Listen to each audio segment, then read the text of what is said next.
Welcome to the weekend update for Liberty Leadership and Lives with Larry Linton, coming to you from the Go Locker studio here in Sevierville, Tennessee. Well, it was a somewhat exciting past week for me. I was finally able to make it to the gastroenterologist out in Newport this past Friday. The lovely and talented Denise directed me to take the newest vehicle so there would be less of a chance for vehicle problems on this trip. So I made it there without any incident and now have an endoscopy scheduled. That should be fun. Hopefully that will provide some answers to what's going on. I did manage to get the 1.2 million pieces of my serpentine belt removed from the inside of my engine compartment of the truck. Now to test all the pulleys to ensure that everything is okay before I install a new belt.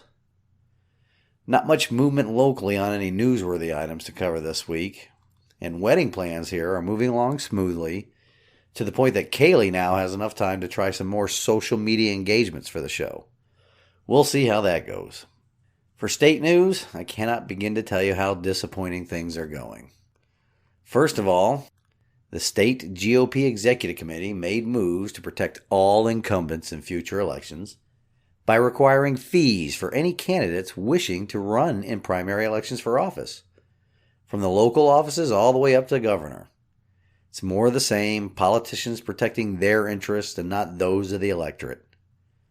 If you listen to Wednesday's episode, it's just a continuation of the theme, Our Government Hates Us, and that includes both major political parties. Our government and the major political parties in our country really hates the common person, and everything must be done to prevent us normal people, the true servant leaders, from seeking elected office. Their hold on power must be maintained at all costs. More on this bit as I get it, but if you are a member of the Republican Party in Tennessee, write them. I hung up a link on the website. Go ahead, contact them. Ask them what was the reasoning behind them imposing fees to run for office. Also in the state, Governor Lee signed another executive order, his 84th now, related to this pandemic.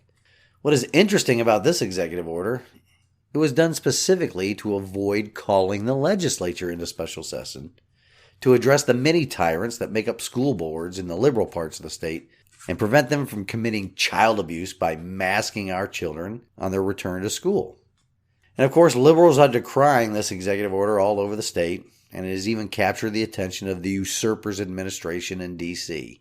Usually, liberals like executive orders because it is a tool most often used to bypass legislatures, where the power really resides because it's derived from we the people.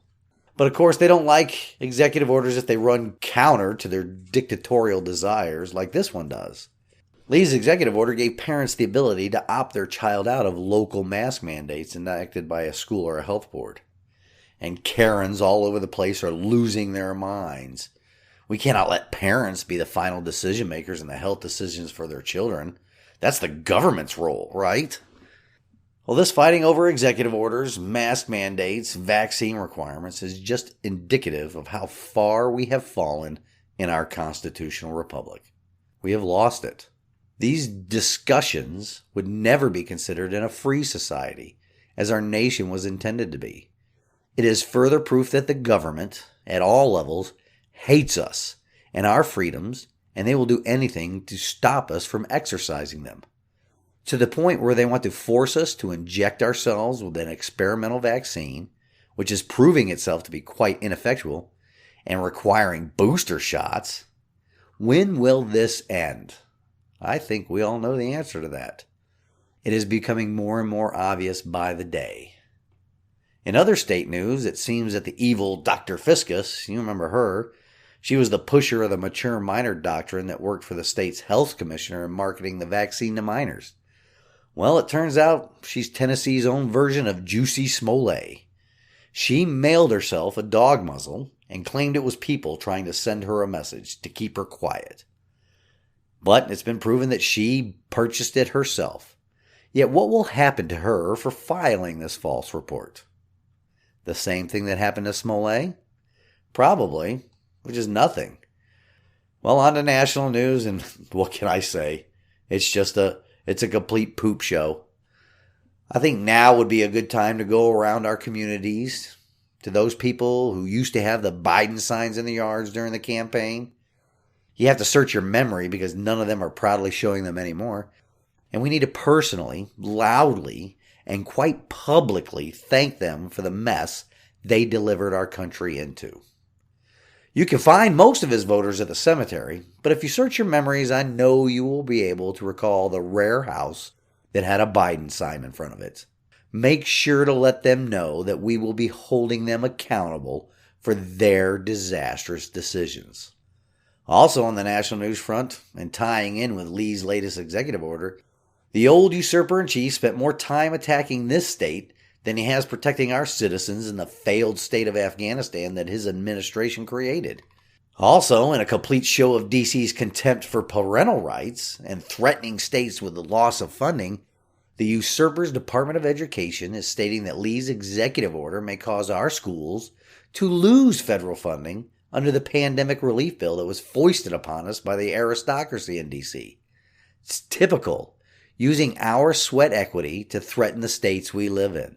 This money laundering scheme that has been enabled by the 16th Amendment and deeply entrenched in our politics has to end.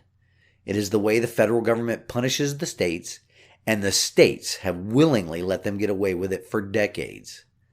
I'm thinking, folks, the big snap is coming. Stay prepared. Our government hates us and will do anything to keep us feeding the beast with our sweat equity and to keep our obedience through health mandates. It is up to us to care for and protect our families. It's not the government's role. Until next week, this has been the weekend update of Liberty, Leadership, and Lies with Larry Linton. I pray you all have a wonderful weekend. Stand in the arena. Reveille, it's time to wake up.